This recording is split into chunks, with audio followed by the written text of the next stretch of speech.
This is the e-SignLive application, and at this point the LUR 149 form has been transmitted from the insurance application into e-SignLive.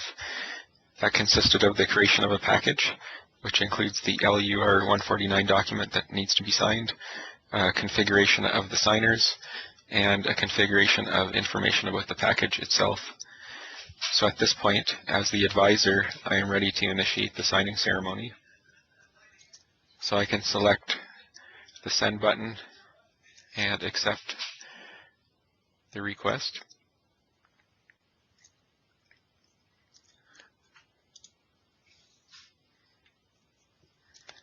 And now, as the advisor, I have to step the two clients that are in my office through the signing ceremony. So Susan is our first signer. So I will indicate that I would like Susan to sign first. And e-SignLive prompts me to confirm that I am switching over the controls to Susan. So I will accept that. And now I basically turn the keyboard, mouse, and monitor over to Susan so that she can proceed with her signing. So Susan can confirm that she would like to sign these documents, and then review the e-signature disclosure form. So this form is indicating that Susan would like to use e-signatures to sign this document. And either you can scroll through the document or click the signature tab, which will jump you to the accept button or the signature section, depending on the document. So we can accept the disclosure agreement.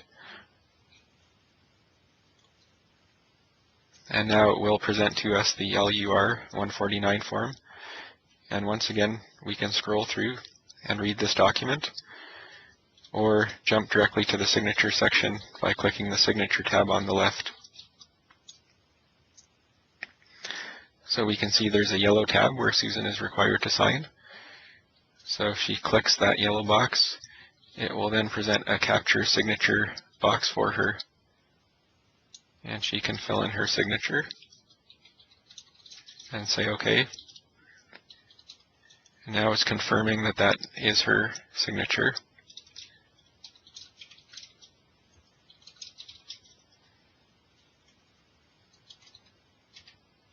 And so her portion of the signing is now complete.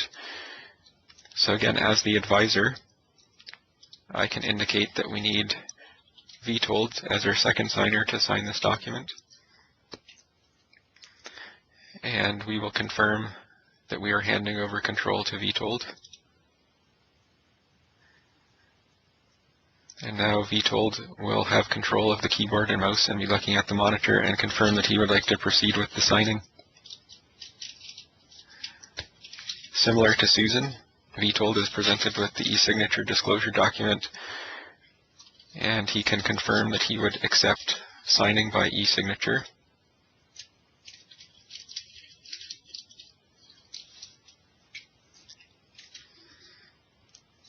And then Vitold is presented with a copy of the LUR 149 document, and he can also read through it, and he can also jump directly to the signature section. But as we can see, it already has Susan's signature embedded, as she was the first signer. So Vitold can now click the tab for his signature, and we can capture his signature and say OK, and have Vitold confirm that that was his signature.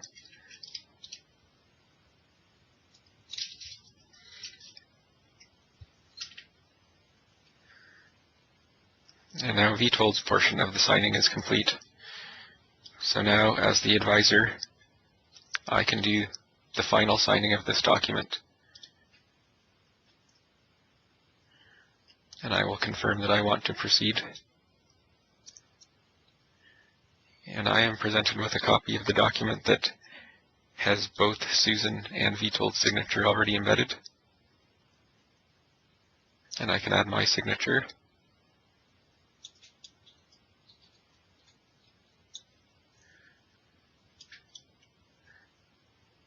And it will ask me to confirm that that is my signature, and I will accept.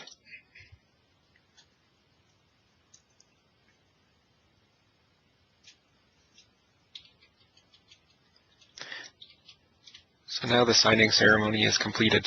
All three of our signers have signed the document, and I have the option to download the document as a PDF. So I could provide that to our clients at this point, or I could have it emailed to them.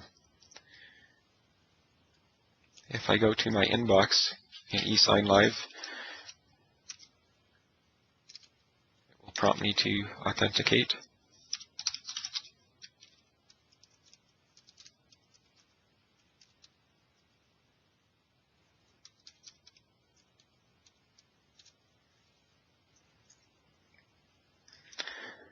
We can see that in my inbox we have the completed signing ceremony for the LUR 149 document for that policy number. So now if we wanted to retrieve the evidence for this, we can either select the document directly in my inbox, or there is a search capability if there was a large number of documents inside of the inbox. So when I select the document, it will again allow me to download the document itself, but I can also view an evidence summary.